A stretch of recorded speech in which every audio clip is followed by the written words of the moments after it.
എത്രത്തോളം വളങ്ങൾ ആളുകൾ വാരിക്കോരിയിട്ടിട്ടും ചെടികൾക്ക് വിളവ് കിട്ടുന്നില്ല. എന്തായിരിക്കും കാരണം? പലപ്പോഴും മണ്ണിലെ pH തന്നെയായിരിക്കും അതിലെ വില്ലൻ എന്ന് പറയുന്നത്.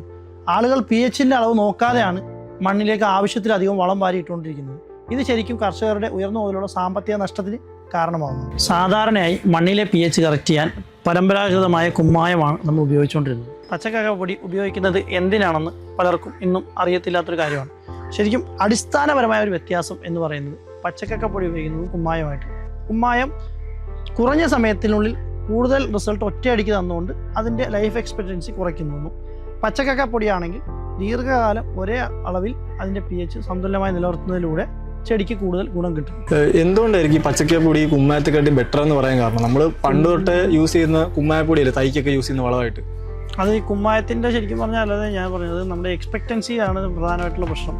കുമ്മായം പച്ചക്കപ്പൊടി ഉപയോഗിച്ച് കുറച്ചും കൂടി ന്യൂട്രലൈസിങ് വാല്യൂ കൂടുതലുള്ള സാധനമായതുകൊണ്ട് പെട്ടെന്ന് തന്നെ ന്യൂട്രലൈസ് ചെയ്ത് ചെടി മണ്ണിലെ ആൽക്കലീനിലേക്ക് കൊണ്ടുപോകാനുള്ള ഒരു സാധ്യത കാണുന്നുണ്ട്. നീണ്ടു നിൽക്കത്തില്ലല്ലോ പെട്ടെന്ന്. അത് ആൽക്കലൈനിൽ കൊണ്ടുപോയി വീണ്ടും അതിൻ്റെ പവർ ന്യൂട്രലൈസിങ് വാല്യൂ കുറയുന്നതനുസരിച്ച് വീണ്ടും അസിഡിറ്റിയിലേക്ക് പെട്ടെന്ന് തന്നെ വരുന്നുണ്ട്. അതിനൊരു സാധാരണഗതിയിൽ എടുക്കുന്ന ഒരു സമയം 3 മുതൽ വരെയാണ് ശരിക്കും പറഞ്ഞാൽ എടുക്കുന്നത്. കൃഷി എന്ന് പറയുന്നത് ശരിക്കും ഒരു ബിസിനസ്സും കൂടിയാണല്ലോ. അപ്പോൾ ഈ ലാഭം നോക്കി തന്നെയാണ് കൃഷിയും ചെയ്യേണ്ടതെന്നുള്ളൂ.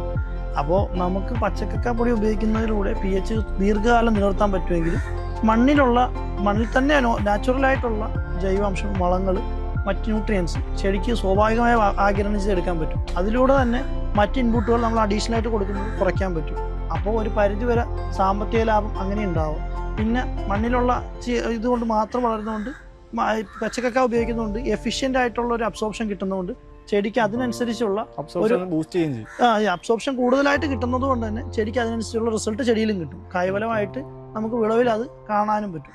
അപ്പോൾ അങ്ങനെ നോക്കിയാൽ പച്ചക്കക്കപ്പൊടി ഉപയോഗിക്കുന്നതിനായിട്ട് ചിലവാക്കുന്ന ഒരു തുക എന്ന് പറയുന്നത് ശരിക്കും നമ്മുടെ ലാഭത്തെ കൂട്ടുക എന്നുള്ളൊരു തുകയായിട്ട് വേണം കാണാൻ ശരിക്കും പറഞ്ഞാൽ.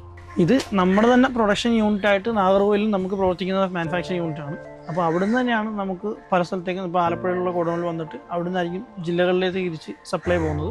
കേരളത്തിൽ എല്ലായിടത്തും, കേരളത്തിലേക്കാണെങ്കിൽ എല്ലാവരും, കർണാടകയിലേക്കും ഡയറക്റ്റും നമ്മൾ എല്ലാം നമുക്ക് അഫോർഡബിൾ ആയിട്ടുള്ള റേറ്റിൽ മാക്സിമം കർഷകർക്ക് ഏറ്റവും അഫോർഡബിൾ ആയിട്ടുള്ള റേറ്റിൽ തന്നെയാണ് കൊടുത്തുകൊണ്ടിരിക്കുന്നത്. നിലവിൽ വർഷങ്ങളായിട്ട് ഞങ്ങൾ 3-4 വർഷമാണ് ഇപ്പം നിലവിൽ ചെയ്യുന്നത്. എത്ര ക്വാണ്ടിറ്റി വേണമെങ്കിലും നമുക്ക് എല്ലായിടത്തും എത്തിച്ചു.